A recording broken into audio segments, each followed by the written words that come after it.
The other day, IGAD, when they had their sitting, they decided to nominate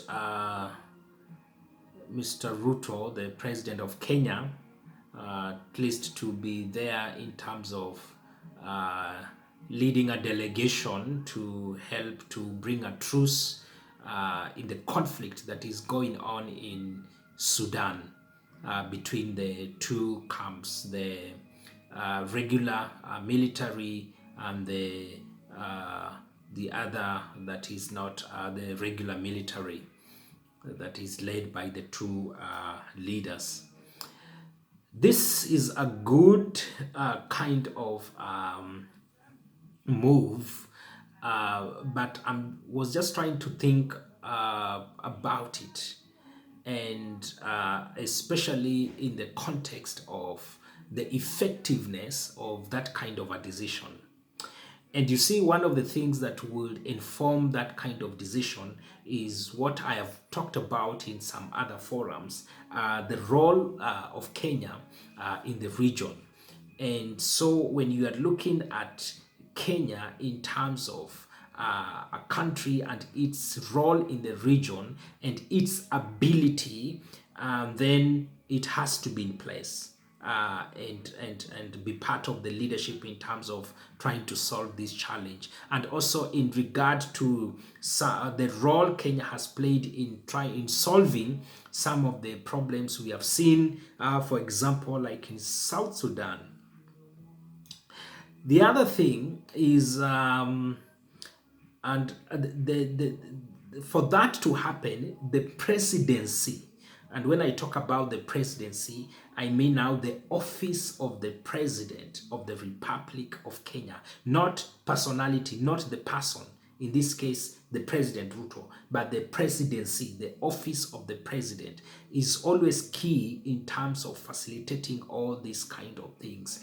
And so, because of that, and because how it should be, then Kenya really has to be on board in terms of helping to bring a solution where these things are concerned.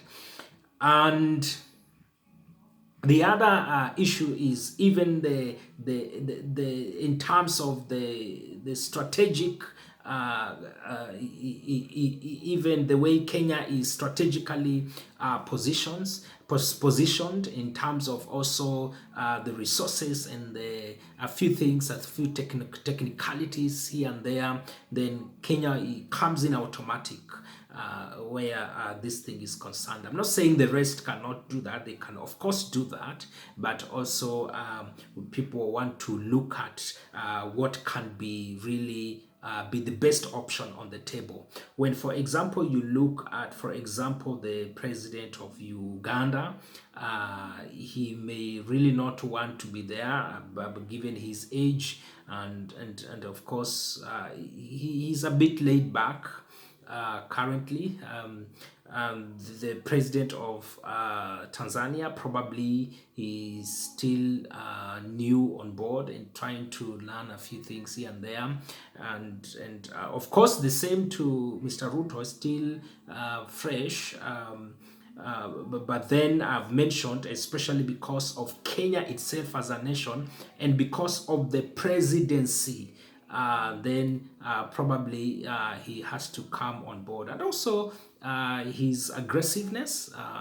And then, of course, that also can give him an upper hand in terms of his now personality. As much as I did not want to focus on that, but again, personality is something you cannot wish away. However, having mentioned that, on the contrary, there's a challenge that I'm seeing from the lenses of leadership. And one of the challenge that I see has to do with the issue of credibility. Credibility, for example, is the current president of Kenya credible in terms of leading or leading this kind of conversation in terms of trying to bring a truce between these two fighting camps in Sudan?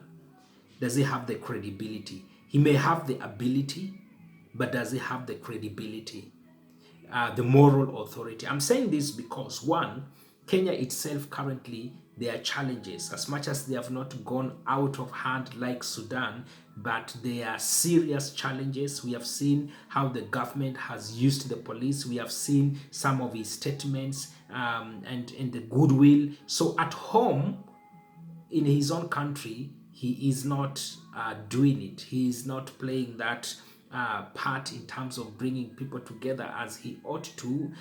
So how would he do it now in a neighboring country or in a different country? And so that really does not give him that needed credibility, that sufficient credibility. And so that's it for me. It's one of the biggest challenge where this is concerned. The other thing, and you may not see this, but I'm looking at it from very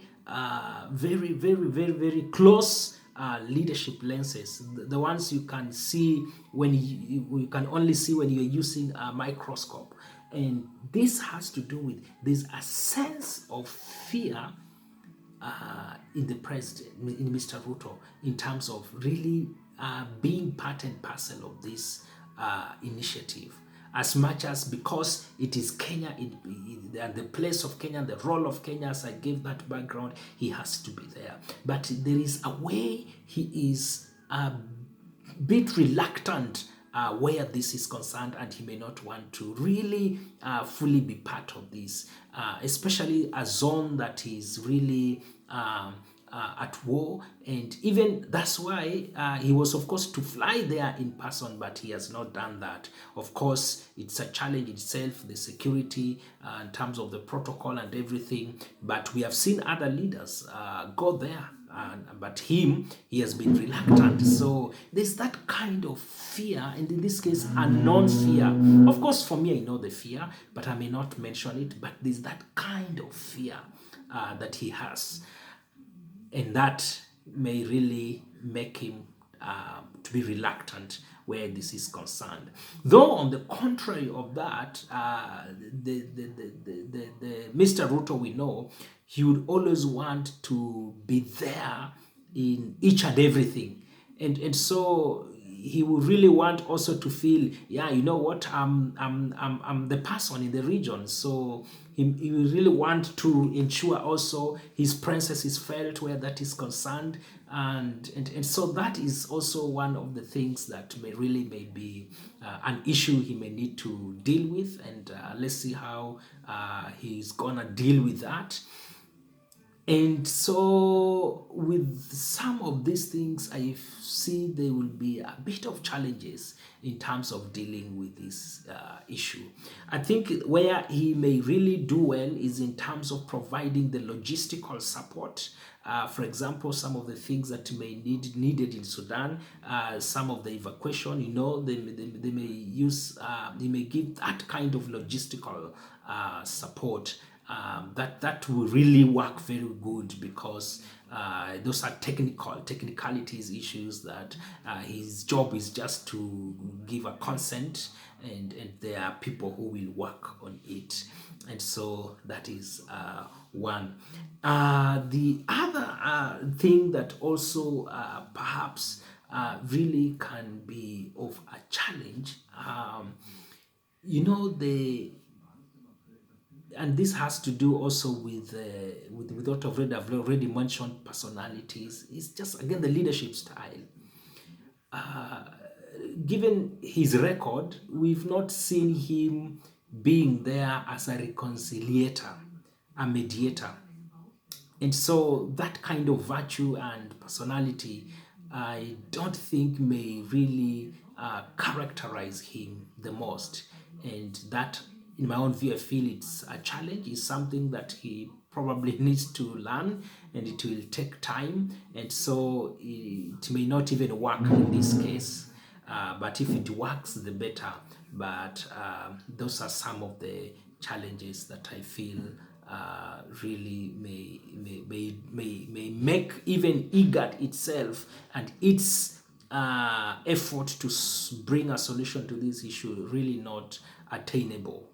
And that's why I agree with the Chancellor of Germany. He said in his visit that it is important for Africa to have its own internal mechanism of conflict resolutions. That means the issue that is happening right now in Sudan, it's an issue that IGAD should be at the very front row in terms of solving this challenge. And it has to ensure that it asserts its own authority in liaison with the African Union to see that really a solution is found, and as quick as yesterday.